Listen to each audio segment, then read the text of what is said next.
You know, a lot of people come up to me and they ask me, Marko, what is it that motivates you most? And to answer their question, I reply back with a question. I say, what if I told you that you had 1 week left to live?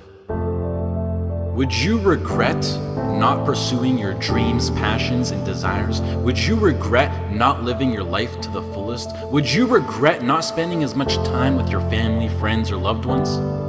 You know, Steve Jobs said in a speech one time that he used to wake up every morning, look in the mirror, and ask himself questions like this. And he said that if the answer was yes for too many days in a row, then he knew that he had to change something. And that should go for all of us. If you're living a life that you would not be okay with losing because you weren't able to do things you wanted to do, then now you know that you need to change something.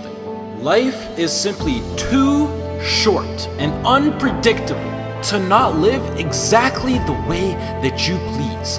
It is ridiculously unpredictable. It is possible that on any given day to die at any point throughout that day without ever being able to see it coming.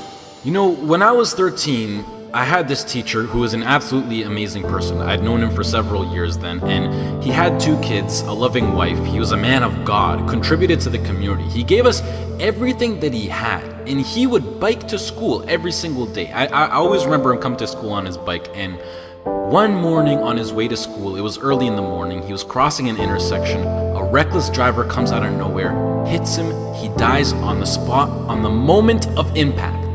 His death taught me so many valuable things in life, and one of them being that it went on to show that no matter how much you don't deserve to die, and no matter how good of a person you are, and no matter what your situation is, no matter anything, it goes to show that death is inevitable and random, and it will eventually consume each and every single one of us, whether it's in 50 years, in 10 years, next year, or even tomorrow. You cannot control it. The people around you cannot control it. As long as you're at the wrong place at the wrong time, your whole life could disappear in the blink of an eye, along with everything you wished you could have done. Whether you're walking down the street, whether you're stepping into the elevator, whether you're walking down the stairs, whether you're just existing. Listen, you'll see people from nowhere die of a heart attack. Gone. No family history, no symptoms, no causes, nothing. It happens, and that's the cruel life that we live in, and it's something that we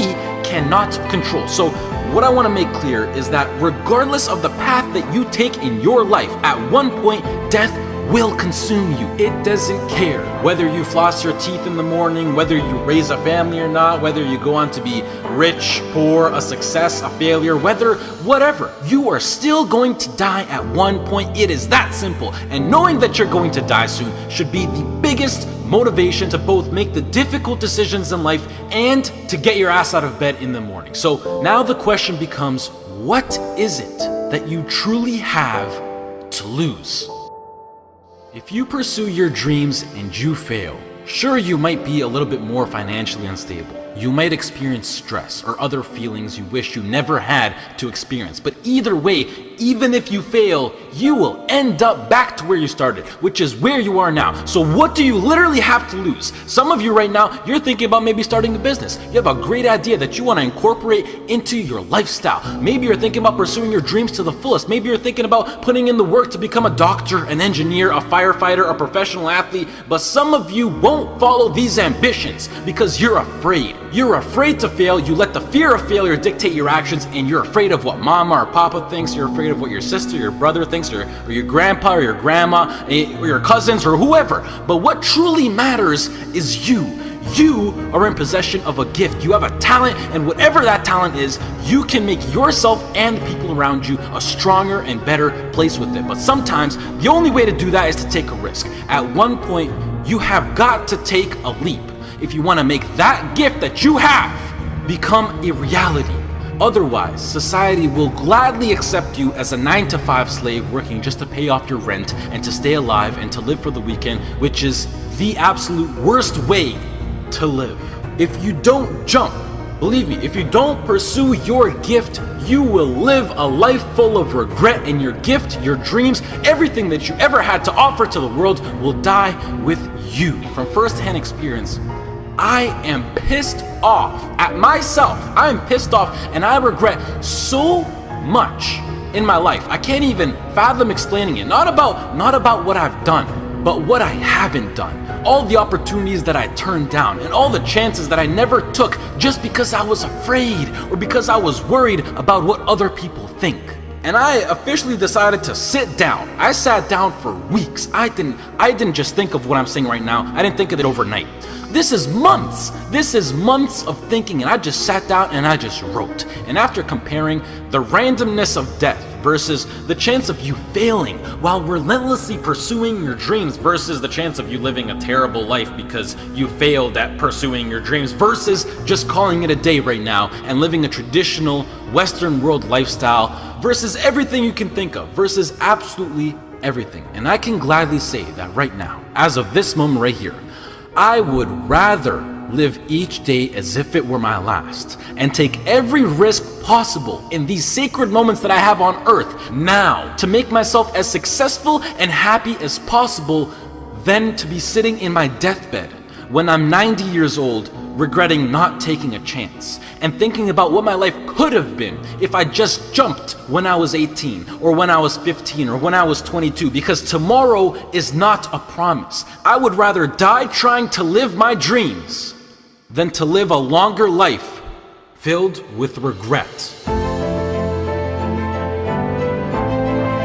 Life is too short and too unpredictable to live it. I've seen it firsthand. It is not worth it to live it safe, basic, and traditional. But do you know why most people choose to live that safe life over taking risks in their life? I mean, there's a pretty good argument not to. Why would you? Why would you take a risk that puts you through stress, puts your family through stress, makes you lose sleep, makes you lose time, makes you put in the extra work, makes you take ridiculous chances that are 1 to 1,000? You know, but before I even continue, the fact that I'm even sitting here and talking is astonishingly ridiculous on its own. The chance of you being born is 1 to 400 trillion. That number is so big you cannot even wrap your head around it. But okay, what I wanted to say was that the reason why people don't want to take these risks is because right now they feel like they got a lot to lose and that their current situation is relatively nice. And most importantly, right now, they are comfortable. They got used to living basic within society standards, being with their friends every now and then, being well rested. They got comfortable. And when you get comfortable, you don't want to move. And that comfort zone, I like to call it the danger zone, because this comfort zone will persuade you to stay in there for as long as possible. And it is, I know how it is. I know the comfort zone. It is so convincing. It is so hard to escape comfort. I know. And as it persuades you to stay in there, you will literally, unconsciously, see, I'm so serious when I say this, you will literally see your whole life go right by you. And the main reason that I'm serious about this now is because I am pissed off for greatness. I want to move mountains. And like Ray Lewis once said, if you're not pissed off for greatness, then you're okay with being mediocre. And I am definitely not okay with being average. And I don't think anyone should be. But anyways, to address why I'm even talking about any of this at all in the first place is because I recently got an offer to move out to Los Angeles, California to live with 2 other entrepreneurs as a content creator and media influencer. And it makes me sad because it's opened up my eyes to see what I truly have in store for me, what's waiting for me out there in the future. And it's just a tiny glimpse of what I'm capable of achieving within my short life. However, I doubt that I could get the right legal paperwork done in order to move to the US to work for a job such as YouTube, which is really not in control of the government. And the last thing that I want to do is to go to the US to work in a legal job as an illegal immigrant. So as of this moment, I feel like I have to pass up yet another opportunity. And it makes me feel like I just keep letting my dreams slip from my hands once more. And now that I've seen the reality of what is possible, this house in LA next to the beach on California with a huge city, great weather, and working a job that I would absolutely love and live for with people who share the exact same dream and vision, it has me thinking like, hell yeah, I would gladly die chasing this dream relentlessly than never chase it at all and play it safe and being trapped within my own mind of thinking about what my life could have been. I hope to do more videos like this where I speak because they're really like a therapy for me, and it helps me get my mind off things, and hopefully some people can be influenced by what I'm actually saying. I would also like to say that I think education is extremely important and plays a crucial role into bringing success into your life, and that knowledge is power. The best thing in life is to always have a backup plan and take into consideration what if something goes wrong. And it's something that every role model that I look up to tries to enforce, but I feel like education will always be here for me to come back to, whether I'm 20, 25, 40, or whatever. And I think that I have an amazing idea, vision,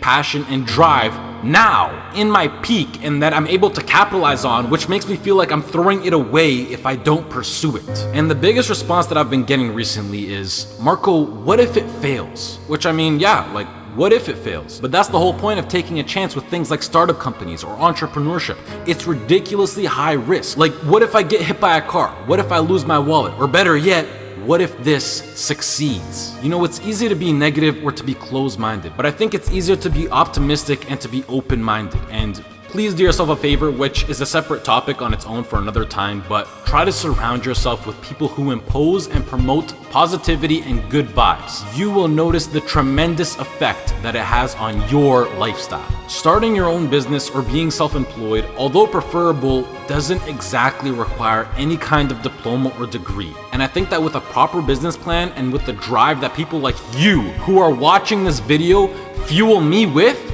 I feel like I can accomplish anything. If you're still listening, I love you, mad respect. That's true loyalty right there. If you're less, this has been Marko. I hope you all have a great rest of the day, and goodbye.